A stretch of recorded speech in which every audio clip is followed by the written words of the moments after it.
Assalamualaikum warahmatullahi wabarakatuh. Allahu Akbar, Allahu Akbar, Allahu Akbar. La ilaha illallah, Allahu Akbar, Allahu Akbar, walillahil hamd. Syukur banyak-banyak kepada Allah di atas anugerah yang tidak pernah putus yang dikurniakan kepada kita.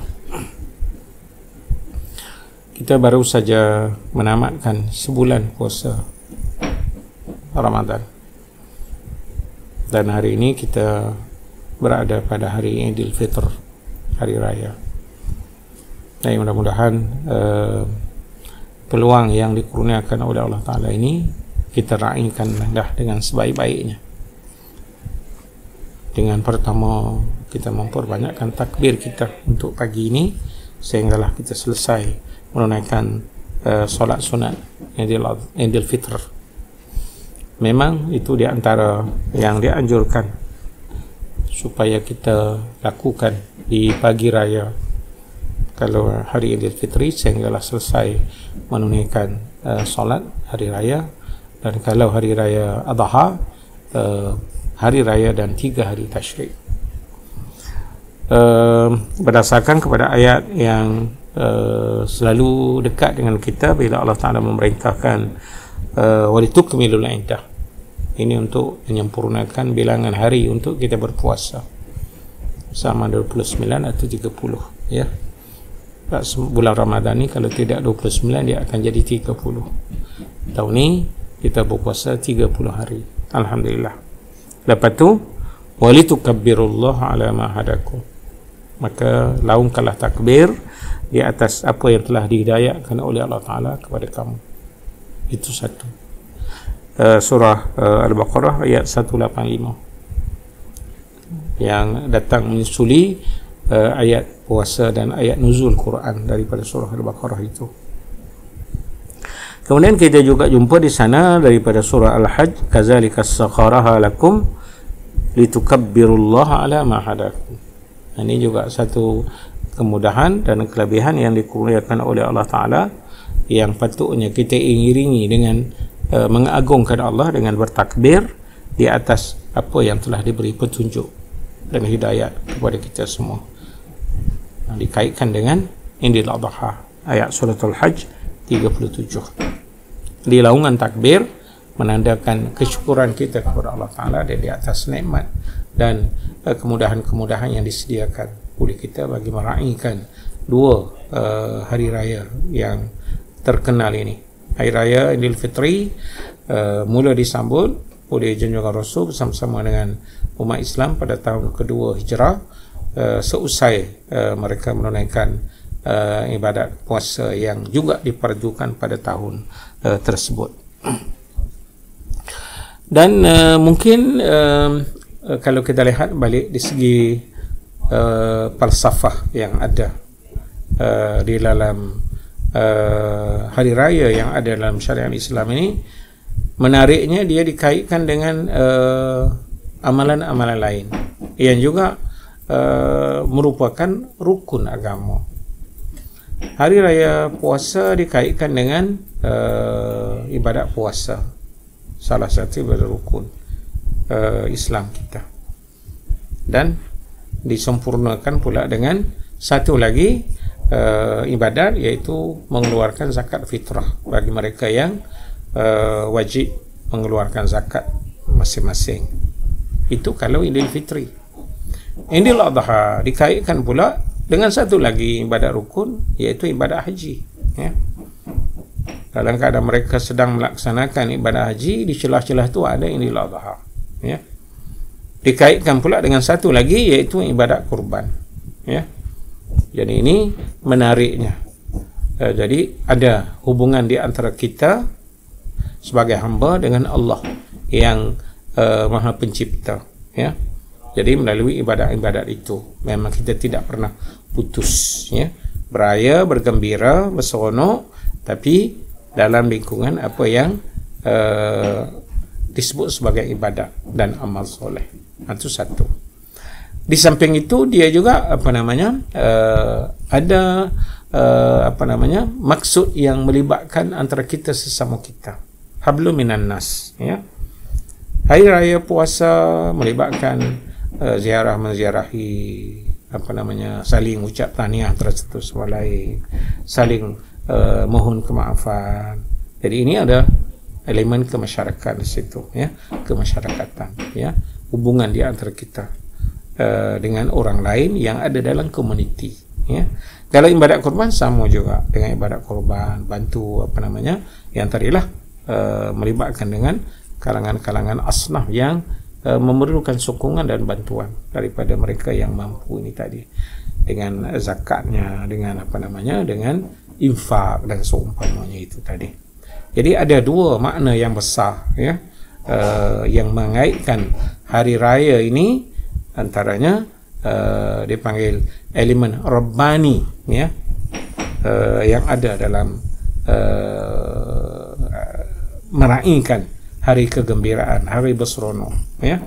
Memang lain bergembira juga. Sebab itulah kita jumpa Ummul Mukminin Aisyah memanggil dua anak perempuan supaya mengalunkan lagu-lagu sebagai hiburan di hari raya, sehingga telah ditegur oleh ayahnya Abu Bakar. Mungkin Abu Bakar bimbang Aisyah lakukan itu tanpa dengan keizinan daripada junjungan Rasul, sehingga Nabi kata biarkanlah mereka untuk melahirkan kegembiraan mereka, ya. Jelas dekat situ. Bahkan dikaitkan juga dengan Nabi pernah membawa Aisyah untuk melihat Ahbash, orang-orang Habsyah yang bermain pedang di dalam masjid. Ini juga dikaitkan dengan keseronokan hiburan hari raya itu tadi, ya. Jadi ini falsafah di sebalik hari raya, ya. Di samping itu kita juga hendaklah mengambil kira ada adab dan ketertiban yang diatur oleh agama kita bila menyambut hari raya, hari kegembiraan yang memang tidak terlepas dengan makna ibadat itu tadi, ya. Antaranya bertakbir, sahabat-sahabat keluar daripada rumah masing-masing menuju ke tempat perhimpunan untuk mereka menunaikan solat Aidil Fitri, melakukan takbir di sepanjang jalan sampailah mereka berhimpun di Musallal Aid, tempat solat hari raya didirikan. Ini menariknya, ya. Kalau di Timur Tengah mereka menunaikan solat hari raya ini di tanah lapang atau disebut sebagai Musallal Aid itu yang seluas-luasnya. Bahkan Nabi kita SAW mengarahkan semua pihak, tak kira kecil atau besar, sama-sama berhimpun meraihkan hari raya ini di Musallal Aid itu. Hatta mereka-mereka yang tak dapat bersolat kerana faktor haid seumpamanya juga dianjurkan supaya ikut bersama berhimpun, cuma duduk di bahagian belakang sekurang-kurangnya untuk mendengar amanat-amanat yang disampaikan melalui khutbah sama ada Idul Adha ataupun Idul Fitri, ya. Jadi masing-masing terlibat meraihkan sambutan hari raya. Semua pihak, bukan budak-budak saja, bukan orang-orang tua saja, tapi semuanya meraihkan Idul Fitri dan Idul Adha itu tadi. Dan telah saya sebut juga di antara adabnya, kalau yang diajar oleh Nabi SAW, biasanya dia keluar daripada rumahnya untuk ke Musallal Aid tadi, ke tempat solat, keluar ikut ke sana melalui jalan yang lain, balik pula balik melalui jalan yang lain. Mungkin ada hasrat ataupun hikmah di sebalik itulah, sekurang-kurangnya untuk bertemu dengan lebih ramai saudara seagama, untuk saling kemudiannya menyampaikan ucapan tahniah, ya, dengan kedatangan hari raya yang disambut itu. Dan suka juga saya sebut dalam tazkirah pendek ini, jangan kita oleh kerana dah seronok sangat dengan hari raya, tiba-tiba lupa pula dengan ma ba'dal Aid, apa yang sepatutnya kita buat selepas hari raya, ya. Saya selalu menggunakan istilah bulan Ramadan adalah festival ibadat, festival Ramadan, ya. Tujuannya untuk mencapai takwa itu tadi. Datang pula bawa package macam yang kita telah sebut sebelum ni, dengan siamnya, dengan qiyamnya, dengan infak Ramadannya, dengan apa namanya iktikafnya, dan dengan semua amal-amal soleh yang lain, ya.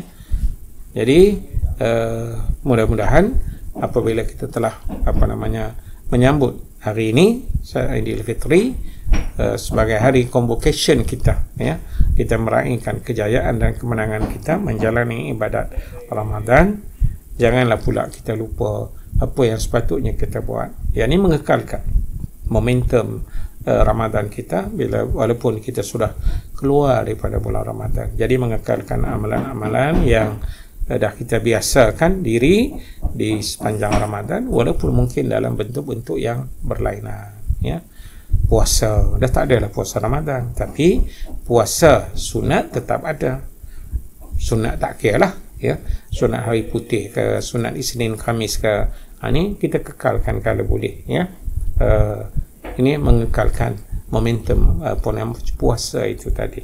Lepas tu qiyam Ramadan. Dah tak adalah tarawih di bulan Syawal, mana ada tarawih lagi, tapi insya-Allah datang dalam bentuk tahajud dan qiyamul lail. Mudah-mudahan kita akan teruskan. Inilah, mudah-mudahan kita sendiri pun tidak tahu sama ada Ramadan yang kita lalui sebelum ini adalah Ramadan terakhir kita, namun kita berdoa mudah-mudahan Allah Ta'ala terus memberi peluang kepada kita untuk terus memasuki Ramadan-Ramadan yang akan datang, ya.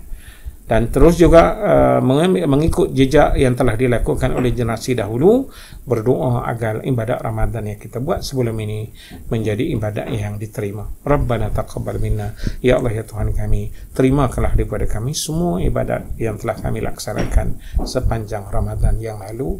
Dan generasi awal dulu berbulan pula mereka berdoa minta supaya Allah Ta'ala tidak mengabaikan dan sebaliknya menerima amal soleh yang mereka lakukan. Jadi ini sebagai kesinambungan daripada momentum Ramadan kita itu, ya.